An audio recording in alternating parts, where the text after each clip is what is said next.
I kind of wanted to ask, like, as the state that the LPGA is in, what do you like hope for the future of it?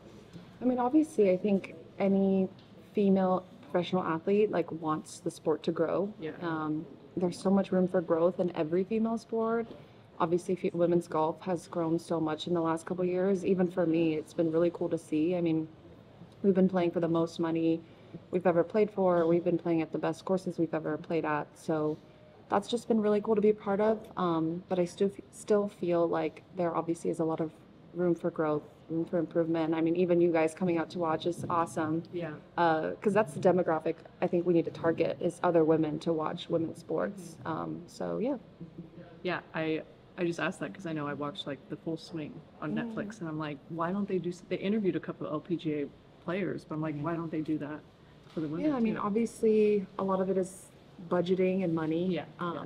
You know, I mean, if we have unlimited money, it's always easy to do stuff like that when it comes from a marketing perspective.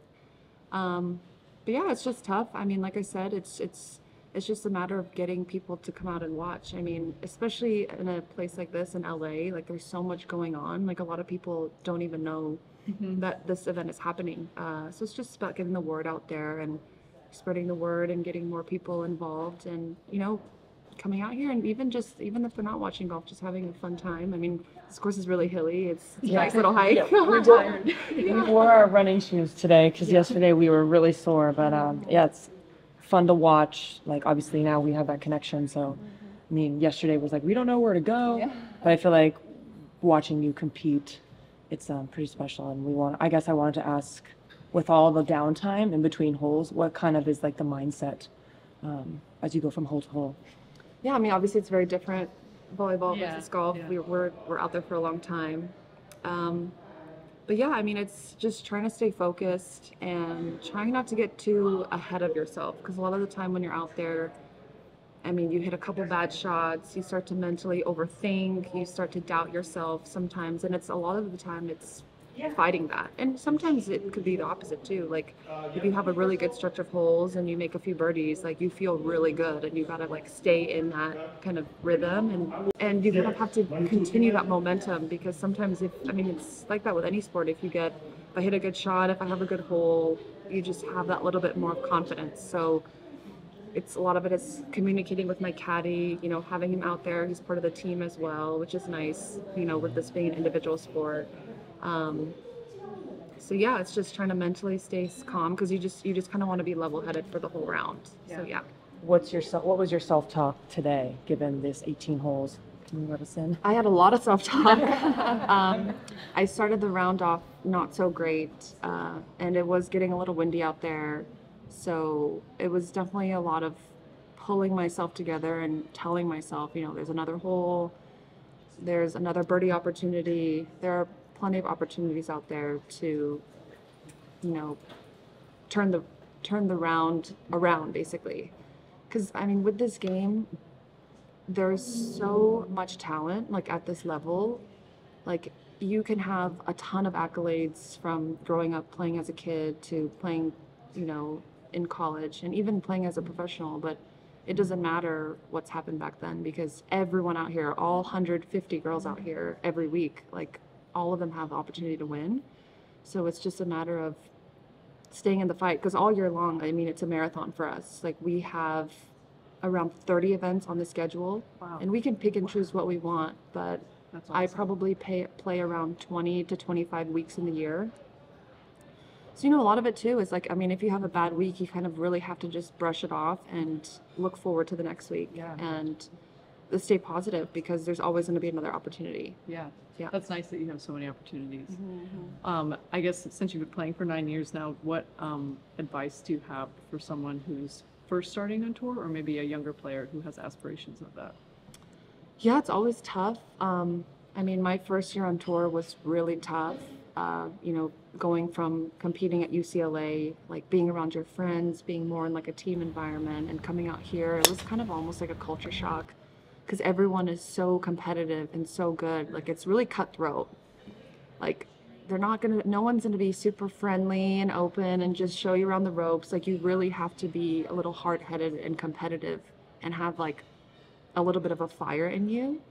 So even when you don't play great, or maybe one of the girls wasn't super nice to you or something like that, you have to kind of dig deep and like pull that fire out of you and just get into like a competitive mode and say like, I can beat all these girls out here, because it's really easy to fall into that place, because a lot of the time we travel alone. We travel so much, like we're gone from home almost the whole year. You're not around your friends like you normally are, so it does get tough and it does get lonely on the road, but you just have to push through that and really like really channel like and understand and really remember like what your goal is when you're playing out here. With your long, grueling season, how do you find balance for yourself? Like, what's me time for you in between tournaments? I mean, I have so much. I really enjoy reading. Sometimes even watching a good Netflix show. I mean, just small things like that to try and bring you back to earth. Because I feel like, I mean, we're like a traveling circus every week. You kind of see the same people, and you kind of are in this bubble, and you forget what's happening outside. So even like I said, like a day like today, I don't play great. I mean, I might get really down on myself and I don't feel great, but you always have to remember, like, there's so much else going on. Like, just because you had a bad round, it doesn't mean anything. Yeah. And it's great. I mean, if you have a great round, you can make a great living and you could even win an event. But at the end of the day, like, we're all human. And sometimes you do have to remember that, because it's so easy to have a bad round and get so mentally down on yourself and be so negative, and you just keep digging yourself in a bigger hole. So It's really very relatable to us in our sport. And I guess like one thing we always like to ask, because our podcast is about women empowerment, women in sport, and taking chances on yourself. So we like to ask our guests like, how have you bet on yourself, or how do you bet on yourself? Oh, that's a tough one. Honestly, I feel like even just showing up is betting on myself, right?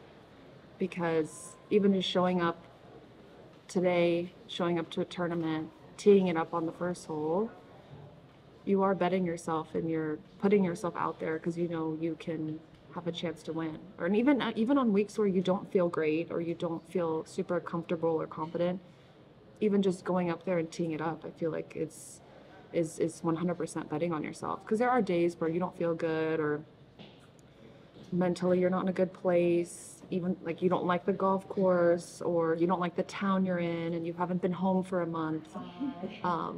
Sometimes it's hard. Sometimes you just want to be like, fuck this, like I'm going home. Like I'd rather be home with my friends, see my family, stuff like that. So yeah, I mean, I think it's the same for any female athlete. Like, we have to work so hard. Yeah, definitely. Yeah. And then I guess to close, is there anything else that you wanted to bring to the table? As far as this is like the last question of the day, so yeah, just anything you want. The floor is yours to say to the camera, as far as whatever. I would say the main thing is for women, like we just need to stick together, I guess. Because like I said, in this sport, I mean, women don't really watch sports.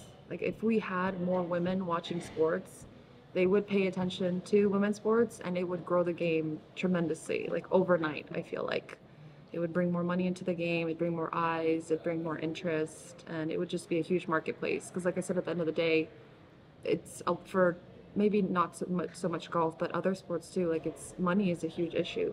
It's hard to grind and wake up every single morning and work so hard and not really making much. And I know for some people it's your passion, like, and you're talented, but sometimes if there's no market for it, then it's tough. So I would say that's something I would hope for, and I do see it going in the right direction. I see it for us, and I see it for other sports. I see a lot of people talking about it now and getting really interested. So yeah, I feel like the sky's the limit. Yeah.